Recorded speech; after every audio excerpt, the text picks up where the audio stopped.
Silchar news 24 এর আরেকটি নতুন ভিডিওতে আপনাদেরকে স্বাগতম জানাই। আজকের এই ভিডিওতে বিশেষ কয়েকটি গুরুত্বপূর্ণ খবর নিয়ে আসলাম। আজকের প্রথম খবরটি হলো আমাদের আসামে খুবই শীঘ্রই অনুষ্ঠিত করা হবে পঞ্চায়েত নির্বাচন। পঞ্চায়েত নির্বাচন নিয়ে মুখ্যমন্ত্রী ডক্টর হেমন্ত বিশ্ব শর্মা ঘোষণা করেছেন আগামী 6 মাসের মধ্যে অর্থাৎ আগস্ট মাসে পঞ্চায়েত নির্বাচন অনুষ্ঠিত করা হবে। এরপরের খবরটি হলো আধার কার্ড থাকা সকলদের জন্য এসেছে একটি বিশেষ খবর। বর্তমান সময়ে আধার কার্ড থাকা লোক সকলদের সাথে চলিতেছে প্রতারণা, যার জন্য ভারতীয় রিজার্ভ ব্যাংকের তরফ থেকে জানানো হয়েছে আপনাদের সাথে যদি আধার কার্ড জড়িত বা আধার কার্ডের ই-কেওয়াইসি নিয়ে ফোন কল আসে তাহলে একটু সাবধান হয়ে থাকিবেন, কারণ হলো স্ক্যামাররা আপনাদেরকে কল করে আপনাদেরকে লুটিবার চেষ্টা করিতে পারে বলে জানানো হয়েছে। এরপরের খবরটি হলো আপনাদের ভোটার আইডি কার্ড এবং ভোটার লিস্টে নাম রয়েছে না এই কমেন্টে একটি করে নিশ্চয়ই জানাবেন, কারণ হলো ভোটার লিস্টে নাম থাকা সকলদের জন্য এসেছে একটি জরুরি খবর। আপনাদের ভোটার আইডি কার্ডের নাম্বার নিয়ে এনবিএসপির অফিসিয়াল সাইটে গিয়ে চেক করে নিন ভোটার লিস্টে নাম রয়েছে না নেই, কারণ হলো রিসেন্টলি যে খসড়ার তালিকা প্রকাশ করা হয়েছিল এই খসড়ার তালিকায় অনেক লোকেদের নাম কর্তন করা হয়েছে এবং অনেক লোকেদের নাম নেই বলে খবর এসেছে। এরপরের খবরটি হলো কেন্দ্রীয় সরকারের তরফ থেকে নতুন একটি নিয়ম লাগু করা হয়েছে। এই নতুন নিয়ম অনুযায়ী দেশের যে কোনো রাজ্যের ব্যক্তি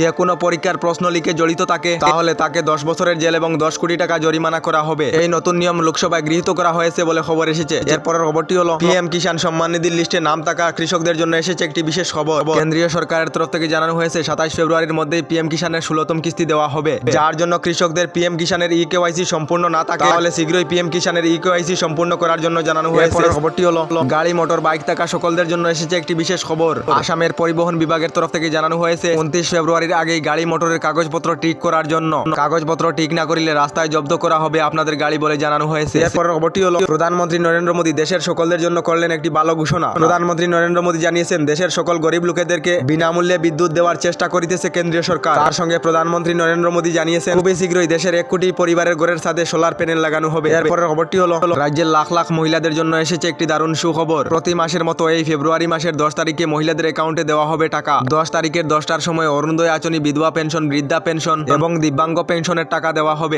যার জন্য যে সকলের ব্যাংক অ্যাকাউন্টের সাথে আধার কার্ড লিংক নয় শীঘ্রই আধার কার্ড লিংক করার জন্য জানানো হয়েছে। এরপরের খবরটি হলো 16 ফেব্রুয়ারি তারিখে ভারত বন্ধের ডাক দিয়েছে ভারতীয় কৃষক ইউনিয়ন। জানা গেছে ভারতীয় কৃষক ইউনিয়নের তরফ থেকে 16 ফেব্রুয়ারির দিনটি ভারত বন্ধের আহ্বান জানানো হয়েছে। এরপরের খবরটি হলো কেন্দ্রীয় সরকারের তরফ থেকে মহিলাদের জন্য একটি ভালো খবর ঘোষণা করা হয়েছে। দেশের 3 কোটি মহিলাদেরকে লাখপতি বানানো হবে। দেশের বিভিন্ন রাজ্যের মুখ্যমন্ত্রী মহিলা উদ্যমিতা প্রকল্পের অধীনে দেশের 3 কোটি মহিলাদেরকে লাখপতি দিদি বানানো হবে। তার সঙ্গে কেন্দ্রীয় বিত্তমন্ত্রী নির্মলা সীতারাম ঘোষণা করেছেন দেশের 9 থেকে 14 বছরের ভিতরে থাকা মেয়েদেরকে সার্ভাইকেল ক্যান্সারের জন্য টিকাকরণ করা হবে। সার্ভাইকেল ক্যান্সার একটি ভয়ঙ্কর রোগ যা মেয়েদের প্রাইভেট এরিয়ায় হয়ে থাকে, যার জন্য সার্ভাইকেল ক্যান্সারের জন্য বিনামূল্যে ভ্যাকসিন প্রদান করা হবে বলে খবর এসেছে। আমাদের ডেইলি খবরগুলি ভালো লাগলে আমাদের ভিডিওতে লাইক দিয়ে চ্যানেলটিকে সাবস্ক্রাইব করে নেবেন।